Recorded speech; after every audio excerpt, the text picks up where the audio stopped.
Bonjour à tous, très heureux de vous retrouver pour une nouvelle saison des rendez-vous du mercredi. Aujourd'hui, nous allons parler moto, puisque j'ai le plaisir de recevoir les deux représentants des Boufroutes, à savoir le président, qui n'est autre que Frédéric Mouilly. Frédéric, bonjour. Bonjour. Et Christophe Bode, qui est le secrétaire de l'association. Alors, si vous êtes là, c'est pour nous parler de la 17e fête de la moto. Alors, c'est une fête qui s'inscrit maintenant dans le calendrier. C'est du boulot ? C'est beaucoup de travail, c'est quasiment... Même quand on a l'expérience des 16 éditions précédentes Oui, c'est toujours beaucoup de travail. C'est un an d'organisation. On termine le salon, on réfléchit déjà à la prochaine édition. Donc, on se concerte, on fait déjà un débriefing sur le salon. Après, on voit ce qui a été et ce qui n'a pas été. On prend contact avec des nouveaux cascadeurs, spectacles. D'accord. Voilà. Et ça, c'est une organisation qui est propre... vous n'êtes pas seul sur le coup, en gros, c'est ce que je veux dire. Oui, on n'est pas seul. Pour ce qui est du motoclub, l'organisation en tant que telle de la manifestation, elle nous incombe à part entière, mais on a le soutien des collectivités, notamment la ville de Bourbourg, le CIVOM des Rives-de-la et de la Colme, qui nous accompagnent financièrement et aussi surtout techniquement. Mais effectivement, cette logistique, elle nécessite quand même un gros travail, un gros investissement toute l'année, comme Frédéric l'a dit. Le point numéro 1, c'est bien les spectacles qui attirent le public, mais comme on ne veut pas que les spectacles et les exposants, c'est vraiment un travail qu'on partage à plusieurs. Là, on est deux aujourd'hui, mais c'est toute une équipe, et puis aussi après beaucoup de bénévoles le jour J, quoi. D'accord. Donc alors, on va revenir à cette 17e édition. Qu'est-ce qui change par rapport à l'année dernière? Les spectacles, certes, mais c'est quoi? C'est une ambiance biker ou c'est une ambiance familiale que vous essayez de développer à travers ce rendez-vous? Un peu des deux? C'est les deux. Hein, oui, on veut concilier les deux. Donc les motards sont toujours au rendez-vous. Hein. Les motards, c'est une grande famille, donc voilà. Mais c'est aussi l'occasion... pour tout public, venir en famille et passer une bonne journée autour de la moto, des spectacles, de la restauration, on a des groupes de musique. Des animations pour les plus jeunes. Des structures gonflables. Voilà, les structures gonflables. On a aussi cette année une nouveauté, c'est-à-dire qu'on essaie d'élargir un peu la palette, on a de plus en plus de demandes. Et donc là, par exemple, on a, en plus du motocross qui fera des démonstrations avec le motocross de Capelle, qui là aussi propose l'apprentissage du motocross pour les plus jeunes avec une politique de démocratisation du sport mécanique à Capelle-la-Grande qui est vraiment pas mal. On a cette année une nouveauté qui est des baptêmes en autocross, donc une discipline qui commence vraiment à prendre de l'ampleur dans la région et surtout aussi en Belgique. Et donc on a des représentants dans le secteur qui nous ont demandé s'ils pouvaient venir promouvoir leur sport mécanique qui était de l'autocross et puis proposer à tous. Donc sur un terrain adapté, il va y avoir des bosses, il va y avoir... Donc on a l'avantage. Modération, les bosses. Mais oui, il y a un terrain adapté. Pour le motocross, un vrai terrain de motocross qui est aménagé. Et pour l'autocross, on profite des espaces verts qu'offre le parc urbain de la ville pour pouvoir avoir une vraie surface pour ça. Oui, parce que c'est ce que je pensais, justement, c'est un terrain qui s'adapte parfaitement à ce genre de manifestation. Oui, c'est carrément le parc avec les salles à côté. Le parc urbain, donc à côté de ça, on a 3 salles. Une salle qui est dédiée à la restauration et aussi diverses stands. On a une salle de sport qui est concessionnaire, accessoiriste, et une 3e salle, ça depuis 3 ans maintenant. On a des motos anciennes et on a fait un partenariat aussi avec les Caïmans. Donc, Et est-ce que vous constatez aussi au travers des membres de l'association ou même au travers des bikers, bon, l'image qu'on a du biker, entre guillemets, quoi, c'est la Harley Davidson et les cheveux. On les aime aussi, il n'y a pas de... Non, mais bon, est-ce que ça évolue au fil des années? Bon, les Hells Angels, tout ça, c'est terminé ou c'est... La moto, ça fait 20 ans que c'est démocratisé. On a aussi bien l'ouvrier que le cadre, dynamique ou non d'ailleurs, qui font de la moto, les jeunes, les moins jeunes. Donc tout le monde s'y met, avec aussi, on en parlait tout à l'heure aussi avec Frédéric, une évolution avec des machines qui sont de plus en plus compactes, maniables, légères et bien adaptées aux jeunes filles ou aux jeunes femmes qui s'y mettent de plus en plus. C'est ça, c'est un nouveau public aussi, ça, les filles qui... En tant que pilote, oui, c'est grandissant. Donc aussi, sur le salon, on a 3 moto-écoles et eux, ils nous en ont parlé qu'au niveau des inscriptions moto, beaucoup de femmes s'inscrivent dernièrement. En 2016, quelques années. Donc c'est fini le mythe de la fille derrière le motard. Maintenant, elle est passée de passager à pilote. Ah oui. C'est évident. Mais c'est bien, c'est notable. Au final, elles prennent aussi peut-être plus d'assurance ou d'aisance. Et je pense que c'est véritablement l'évolution des machines. Avant, il fallait vraiment être une acharnée pour oser passer au guidon d'une machine. Maintenant, je ne vais pas dire que c'est plus facile, mais c'est plus abordable et plus accessible. Beaucoup plus. Et on a le cas au niveau du club. Hein, on est 84 adhérents, 53 pilotes, dont 13 femmes maintenant depuis ces 2 dernières années. Donc lors de cette fête, il y aura des manifestations, vous en parliez justement avec des démonstrations. On parlait tout à l'heure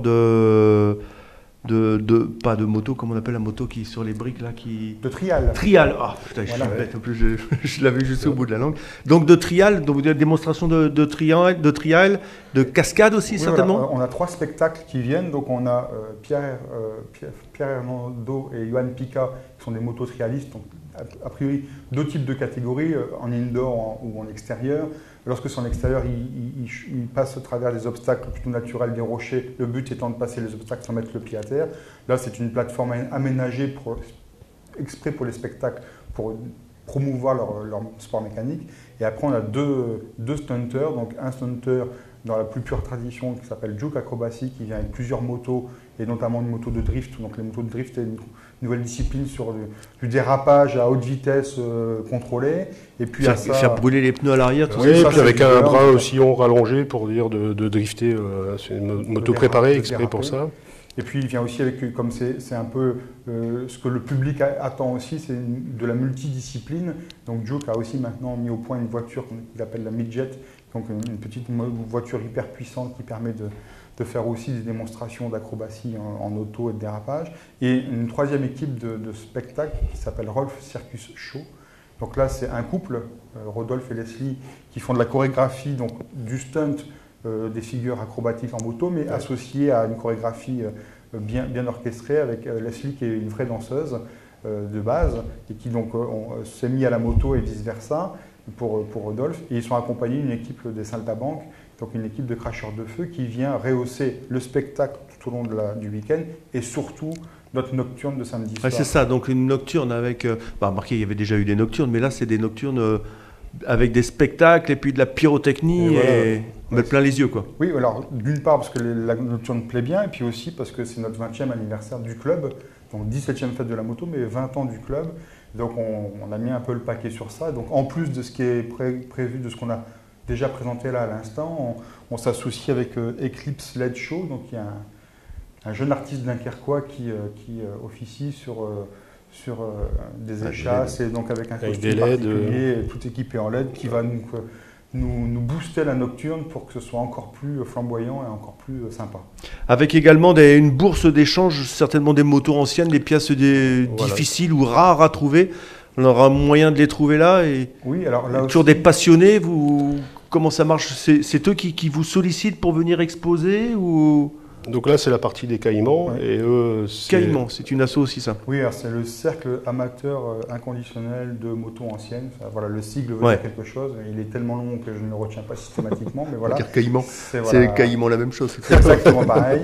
Et donc là, c'est ce club qui organise l'expo de 50 à 70 motos anciennes, vraiment anciennes. Hein. Une moto qui a 30 ans est considérée comme ancienne, mais pour eux, c'est trop récent. Il y a trop de plastique encore. Ils veulent vraiment des motos plus anciennes. C'est avant le chrome, quoi, presque, non? Presque, oui. C'est l'âge de pierre.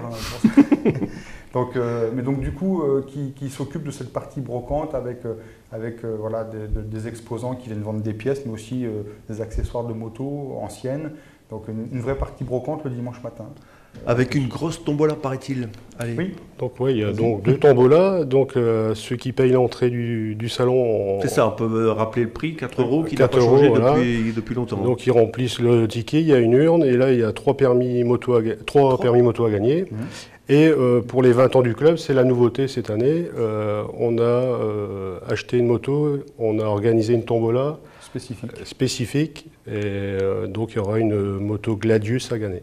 Donc 5 € le ticket, 2000 tickets en vente. D'accord, donc pour rentrer c'est 4 €, on assiste à l'ensemble du spectacle. Oui. On peut manger, on peut boire, on peut faire, avec modération bien évidemment, mais tout faire sur le site. On a accès au spectacle et par contre pour prétendre à gagner la moto, c'est un ticket spécial 20 ans du club. Donc la moto sera exposée avec un stand et les gens pourront la revoir et acheter le ticket. Et donc le tirage c'est le dimanche à 17 h. D'accord. On a besoin d'être là? Non. Non. C'est voilà. Il a aussi Oui, de plus en plus de tombola exige que les gens Bah soient oui, présents. bah oui. Mais là, comme Non, c'est mais comme si c'est une tombola payante, voilà, et que ça se déroule tout le week-end, on peut comprendre que les gens qui ont acheté le ticket Ah ouais. le samedi ne reviennent pas le dimanche. Ouais, tout à fait. Si le gagnant est là le dimanche, on sera les premiers heureux de pouvoir Ouais, bah voir oui, la c'est- joie sur son visage. On a un peu la même chose, nous, le le ou jour la de gagnante. Dunkerque. On Voilà. préfère que le gagnant soit là. Mais s'ils ne sont pas là, on les appellera. Donc l'idée, c'est pas vraiment de faire du bénéfice, c'est plutôt de faire un heureux. Hein. Donc c'est ça, on vend la moto, elle fait 7 000 La euros. valeur de 7 000 euros la 7 000 moto euros la moto et 2000 tickets à 5 euros, c'est 10 000 euros. Donc grand maximum, si on arrive à tout vendre, ça fait 10 000 euros. Donc on n'y est pas. On n'y est pas. On n'y est pas. Donc Ouais. on espère ce week-end avoir du monde pour... y arriver. Donc début des hostilités, si l'on peut dire, c'est samedi matin. Dès début d'après-midi, Samedi en début d'après-midi. 14h, 13h, 14h, les portes 14 sont- heures. nos hôtes sont là, nos membres du club sont là pour vous accueillir dès 13h. Jusqu'à 19h avec l'ouverture de toutes les salles, les 3 salles pour les exposants, les accessoiristes, les concessionnaires, etc. Et puis on ferme les salles vers 19-20h pour laisser les gens à l'extérieur profiter des spectacles de la nocturne. Et puis on réouvre les portes le dimanche dès 10h jusqu'à 19h avec la restauration, les buvettes, de quoi se restaurer avec un menu brasserie à 10 euros, entrée, plat, dessert, café, etc. Ou une friterie pour ceux qui veulent manger plus léger. Des frites Relatif. pour manger plus léger avec de la maillot. Oui. On reconnaît bien Christophe. Allez, bah écoutez, on vous souhaite bien évidemment plein de réussite et puis un temps comme aujourd'hui, hein, parce que l'année dernière ça n'a pas été top quand même. Hein. Non, l'année dernière, un dimanche un peu Ouais. mi-figue, mi-raisin, et donc un peu moins d'entrée. Et donc on espère vraiment cette année que le soleil soit du rendez-vous. Tous nos efforts sont récompensés que s'il y a le soleil au final. Bah oui, c'est certain, c'est toujours mieux avec le soleil. Bah écoutez, messieurs, merci beaucoup. Donc rendez-vous à la 17e édition de la fête de la moto. Merci. Nous, on ira faire un petit tour. Super. Voilà, c'est tout pour cette semaine. On se retrouve la semaine prochaine. On parlera animaux cette fois, parce qu'on parlera des journées portes ouvertes de la SPA de Saint-Georges. Messieurs, merci. Merci à vous. Allez, à la semaine prochaine. Au revoir.